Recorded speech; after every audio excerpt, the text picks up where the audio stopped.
Your number one job is to lead your team to a win. So for him to be able to do that in his first start, I think is a big deal. And obviously there's some early in that game, which was a high level throw and catch. So to be able to find those chunks, I think. Kevin Stefanski just dropped a line that's been echoing around Cleveland like a hallway nobody wants to walk through, and people can't stop replaying it in their heads. It wasn't loud, but it hit deep. And now everyone's looking at this man like, did he really just say that? Because what slipped out didn't sound like clean coach talk. It sounded like the truth peeking through the cracks. And that truth exposed tension he's been trying to hide behind those calm press conferences. The Browns head coach didn't give some polite little compliment about Shedeur Sanders. Nah, it came out like an accidental confession wrapped inside a weak acknowledgement. And now folks in the city are all asking the exact same thing. Why is Kevin Stefanski suddenly acting like he finally sees what's been right in front of him this whole time? Why do you do that? Why do you just come out and say, hey, this is cool? I'm out. I'll tell you why. Why don't you just say this is the first rookie since when to win their 1995 to win their debut for the Browns. And I know he didn't go for 300 or whatever, and stats are we're trying to find, it's hard to find all that, but still, at quarterback, the position, the vibe, to win a game like that, especially for Cleveland. Now, granted, he's saying a lot of things that people are like, relax. Okay, you need to but that's not Shedeur. Like, that is not what Shedeur is, which could be exactly what Cleveland Browns need. On November 23rd, 2025, Shedeur Sanders walked into his first NFL start and straight up handled business, leading the Browns to a 24-10 win over the Las Vegas Raiders. That wasn't just any victory, it made him the first Browns rookie quarterback to win his debut since Eric Zier back in 1995. Cleveland quarterbacks were sitting on a brutal 0-17 streak in first starts, and Shedeur snapped it in one afternoon. That's not a normal win, that's a stop everything and pay attention moment that forces the entire building to rethink how they even got here in the first place. But here's where the story gets wild. Because when the game ended and the team huddled up in the locker room, Stefanski opened his mouth and showed exactly what he's been wrestling with. His whole speech turned into a spotlight he didn't mean to shine. After a performance that should have had the room shaking, he looked around and said, "Then another rookie making his first start. Nice job, Shedeur. Nice job, Shedeur." Together, like I told you we needed to, right? Stay resilient together, and we fought together. That was it. Two quick little lines tossed out like he was trying not to admit how big this win really was. This rookie just broke a 3-decade drought, stepped in with barely any prep, and played like a pro, and all he got was a 2-second pat on the back before Stefanski rushed right along like nothing historic just happened. And then, to make the moment even more telling, Stefanski handed the game ball, the honor, the spotlight, the symbolic crown to defensive end Miles, skipping right over the quarterback who changed the whole energy of the franchise that day. The internet went wild the second that clip dropped, and Cleveland fans were firing off comments like the city was on fire. Analysts jumped in too, calling out what seemed too obvious to ignore. A rookie just made franchise history, and his own head coach acted like it was a tiny note at the bottom of a playbook. It looked like a man trying to celebrate Shedeur while also protecting the decisions that kept him sitting for 6 whole games, and people weren't letting that slide one bit. So you gotta know the timeline to understand why folks are heated. Shedeur Sanders was drafted in April 2025, 5th round, 144th overall. Not some 2nd round gem, not a 3rd round sleeper. 5th round.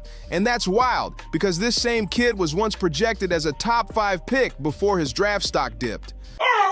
Shedeur, hey, good job over there, buddy. Like, dog, everybody's waiting to see what this kid can do. And then he gets a chance to start. They ain't win in months. Then they finally win. And he gives him love like that. Any tripping? First off, Stefanski, you have 6 wins in 2 seasons. Shedeur Sanders, in his first start, for an organization that hasn't won a game since October 19th, goes out there and beats down the Raiders, and it's nice job, Shedeur? He gave a shout out to like the punter. Like, good job to the punter, pinning people. But what Stefanski did with him after getting him in the 5th round tells you everything about the tension we're seeing now. He didn't build him up, he pushed him down, he didn't teach him, he shelved him. Shedeur was out there running drills with 2nd and 3rd string receivers in camp while the real reps were happening somewhere else. It wasn't development, it was isolation. And when the Browns traded Joe Flacco to Cincinnati in early October, yeah, Shedeur moved up to QB too, but according to reports, Stefanski straight up said Shedeur wasn't getting any first-team reps at all. No starting snaps, no real setup with the line, no preparation to actually be ready if the moment came. Meanwhile, Dillon Gabriel, a third-round pick, higher value, different profile, got the full VIP treatment like he had a reserve seat. Gabriel got the starter reps. Gabriel got all the prep. Gabriel got the public backing from Stefanski that locked him into 6 straight starts, even when the numbers were screaming for change. And those numbers weren't just bad, they were brutal. Gabriel completed only 59.2% of his passes while getting sacked an average of 3 times a game, 3 times per game, with some nights blowing up into 6-sack disasters that made the whole offense look shaky.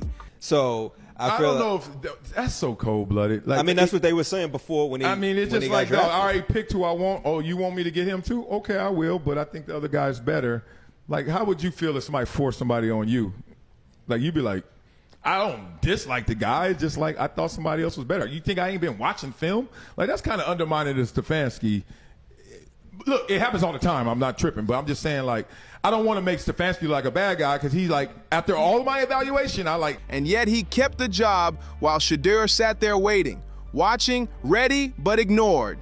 Gabriel cracked 200 passing yards only once in those 6 starts, and that alone had fans shaking their heads. 7 touchdowns and 2 interceptions might look solid on a stat sheet, but once you realize those numbers were stretched across 6 full games, the shine fades quick.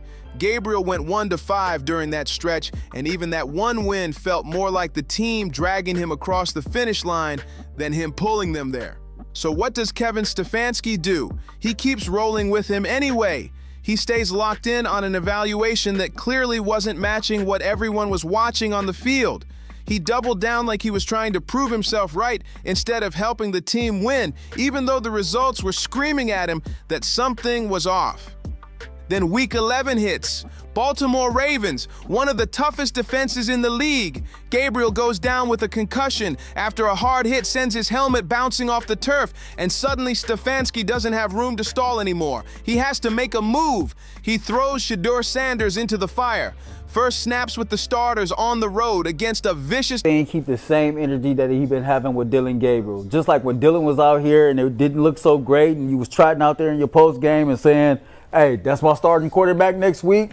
You need to go out there and you need to tell the media, like, without any hesitation, Shedeur Sanders is my starting quarterback next week against the San Francisco 49ers. That's it. Anything outside of that, man, you BSing us, you BSing your team, everybody else. Don't play the games, right? Yeah. Don't play the mind games with the opponent, none of that, because you ain't do that with Dillon Gabriel.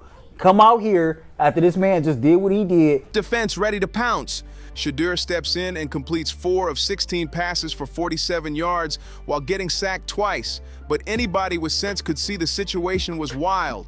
No reps with the starters, no rhythm, no game plan tailored for him. And instead of holding steady and protecting his decision, Stefanski flips the whole script the next week. He names Shedeur Sanders the starter against the Las Vegas Raiders. Not because he suddenly believes in the kid, but because Dillon Gabriel isn't cleared yet, and Stefanski has nowhere else to turn. His hand gets forced, the pressure closes in, and he's stuck hoping the rookie he barely prepared can somehow keep the team afloat. And what happens? Shedeur Sanders shows up and wins the whole thing. He goes 11 of 20 for 209 yards, 1 touchdown, 1 interception, and only 1 sack. He rips a 52-yard bomb to Isaiah Bond early in the game and then drops a smooth 66-yard screen to Dylan Sampson for his first career passing touchdown.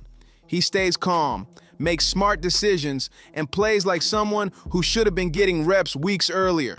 Yeah, the defense showed out with 10 sacks on Geno Smith, but the key is this: Shedeur didn't sink the team. He didn't panic. He didn't give the ball away over and over. That Shedeur just had this game. It's crazy because the man literally didn't even want Shedeur on the field when the team was scoring touchdowns. Shedeur ended up getting a touchdown anyway. And before I hear anybody say, oh, it was just a screen pass, bro, I see Dillon Gabriel miss that regularly. And then Kevin Stefanski got super conservative with the game plan, right? To the point where he just didn't want the Browns running it up on Shedeur's watch. And then at the end of the game, this man punted the ball inside of the 30-yard line. Literally, the announcers is like, I don't even understand why he's doing this. Like, it was a easy field goal. Kicker had made a field goal earlier in the game. He played like a real quarterback who deserved trust long before this moment. He controls the game, protects the ball, and straight up wins the whole thing. And now Stefanski has no choice but to start admitting the obvious. He's out here saying Shedeur moves clean when he rolls out the pocket, saying this is the kind of stuff you want to see from a young QB, like he just discovered it yesterday. But the second he admits that, he's exposing something way bigger. He's basically admitting that keeping Shedeur benched for 6 weeks wasn't just a mistake, it was a disaster for the whole team. Just think about what that means. If Shedeur's performance was really that impressive, then why wasn't this man getting real chances back in September? If Stefanski loves moving off schedule and throwing downfield, then why was he riding with a quarterback who couldn't even hit 60% of his passes? None of that lines up, and fans know it. And if this rookie already had the calm, the confidence, and the ability to win his first start on the road against a playoff-level squad, then why was he stuck all preseason working with second and third string receivers? Why was he kept away from real preparation like he didn't deserve a shot? The only answer that makes sense is ego, plain and simple. Kevin Stefanski put his reputation on Dillon Gabriel. He looked at 2 prospects, one drafted in the 3rd round, one in the 5th. Everything that comes with first NFL start, taking over versus a Ravens team. Yeah, listen, we trust all of our guys. We trust our guys to perform. He's no different, and playing a backup quarterback role, as we've talked about over the years, that's tough to come in there, but we trust him. I know there's things that he's going to want to do better. Get into that, Chris. I'm obviously, proud of him and proud of this offense, and there are a ton of things to learn from, but I'm just going to... And picked the one with the bigger draft label because he thought it made him look smarter. He trusted the storyline more than the talent right in front of him. And now that he's being forced to admit Shedeur's excellence, he's revealing his own misjudgment without even meaning to. Every time he praises Shedeur's decision-making, timing, or poise, he's also saying out loud that the rookie could have done this earlier, which means Stefanski himself blocked that progress. He was wrong about Gabriel, wrong about his evaluation, wrong about how he handled the reps, the timing, the development, wrong across the board. And here's the wildest part. Even after all that, even after admitting the rookie did exactly what you want from a young quarterback, Stefanski still won't fully commit to Shedeur moving forward. He's still dodging the question about whether Sanders will start next week against the 49ers, like he's scared to admit the shift that's already happening right in front of everyone. When reporters asked him straight up, he tried to dodge it with, "I'm not gonna get into that." And the whole room felt the hesitation instantly. He's not ready to admit that 6 full weeks of Dillon Gabriel weren't just experiments. They were wasted chances. Now he's stuck trying to walk this tightrope where he praises Shedeur's greatness without taking the blame for everything that led up to it. He wants applause for recognizing when a player steps up, but he doesn't want anyone pointing out the months of bad evaluation that pushed the team into this mess. He's trying to keep the spotlight on the present while pretending the past didn't expose him. Deep down, Stefanski knows Shedeur is the guy. He's already shown it through his comments about outstanding plays and what you want to see from a young quarterback. 2023, he went to the playoffs with Joe Flacco. We lost because Joe Flacco threw 2 pick sixes. Got blue. Then we went 3-14. Okay. And then we're here with 2-6. Yeah. Should he be fired? If you go through the season and you don't see Shedeur once, or like you see Shedeur and like Shedeur gets benched immediately when he makes a slight mistake, I think that's when you got to get rid of your head coach, because clearly he's showing extreme favoritism, and you can't be doing that when you're winning very few games. And that's not even me talking like, oh, I want to see Shedeur play, because I do want to see him play. But I don't think he would succeed. I don't know if anybody would succeed in the system. The only season in which you can have proof that Kevin Stefanski adapted to the players on his team is 2023. With Flacco, yep. That's the only time where he changed his offense. But fully embracing that truth means something he's not ready for. It means admitting he made a huge mistake by hiding Shedeur behind the depth chart in September and October. He'd have to face the fact that the rookie he overlooked was ready before he ever gave him a shot. And the organization, ownership, the front office, they've already done the math. They see exactly what happened. They see a head coach who pushed all his chips behind Dillon Gabriel and lost big. They see a coach who tied his reputation to the wrong quarterback, and now the results are staring everyone in the face every single day. Stefanski is now coaching the same quarterback he refused to develop on the same team he almost put in deeper trouble by sticking with the wrong option for too long. That's a heavy reality to carry when the tape keeps telling the truth. Everybody can see it now. Shedeur should have had his chance back in September. Anything to the offense, give him an opportunity to go in there and play. Yeah, obviously my focus is where we are right now, Mary Kay. That's not my focus. If he had said to you guys, hey, I want to play, I can play, I mean, would that have factored into this at all? Or what was the thinking behind that and how'd that go? Yeah, he obviously came in Saturday with his back injury. We were hopeful that he'd be able to move around well enough to suit up on Sunday, but put him through a pregame warm-up, and obviously just didn't feel like he was ready to play. There was no reason for Dillon Gabriel to get 6 straight starts while a 5th-round pick with real poise and real decision-making was sitting on the bench waiting for a chance to prove exactly what he showed the moment he touched the field. And this is where everything in Cleveland starts heating up fast, because once Shedeur proved he could step on the field and change the whole energy of a game, the conversation around the Browns stopped being about development or patience and turned into something way louder. Fans started asking why the rookie had to drag the team out of a hole he didn't dig in the first place. Inside the building, people know what's really going on. Shedeur didn't just win a game, he forced the entire coaching staff to rethink every choice they made since training camp. That rookie label disappeared the moment he showed he could run the offense smoother than the guy Stefanski spent months trying to elevate. And the craziest part, he did it without first-team reps, without a tailored game plan, without any of the perks most rookie quarterbacks get when a team wants them to succeed. Stefanski knows that too, whether he says it out loud or not, because once a coach gets shown up by the player he tried to hold back, you can feel the shift in the air. You can see it in how the questions get answered, how the tone changes, how the excuses get softer and softer. Try and just highlight guys. Miles got a game ball. I thought it was probably pretty worthy. But you're just constantly trying to recognize your guys. We spent time this morning as well pointing out all of our guys and the jobs they did. Point out Gage having a big punt return, which was huge for our team. Your D-line doesn't get 10 sacks unless the coverage is really good. Obviously, a rookie starting his first game on the road, getting a win is huge. So you acknowledge all that with your team. He's stuck between wanting control and trying to survive the reality Shedeur created on the field. And the locker room, they've seen enough to form their own opinions. Players know when someone walks in with real poise under pressure. They know when a guy stays calm in big moments. They know when a quarterback doesn't flinch, even when the lights get bright and the game is on the line. They watch Shedeur deliver, and that earns respect way faster than speeches or strategy meetings. Cleveland can feel the momentum shifting, and the coaching staff can feel it too.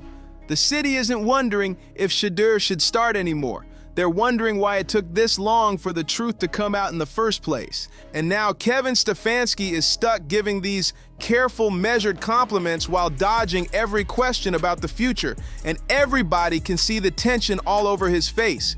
He's trying to play both sides at once.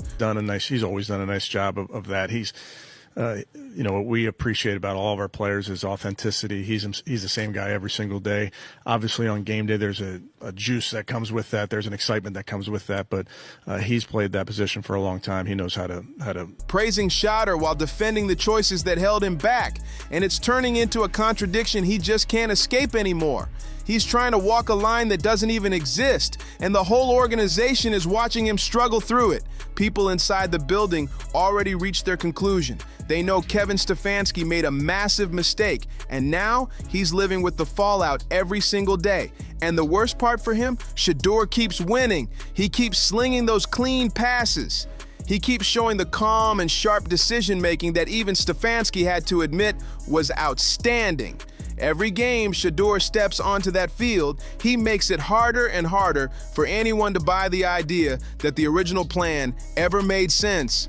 Stefanski is fighting uphill against a truth everyone else already accepted. Shedeur should have been the guy from the beginning. And now the whole city is watching the head coach scramble to explain something that can't be explained. If you enjoyed this breakdown, hit that like button, subscribe to the channel, share this with someone who needs the real story, and I'll see you on the next one.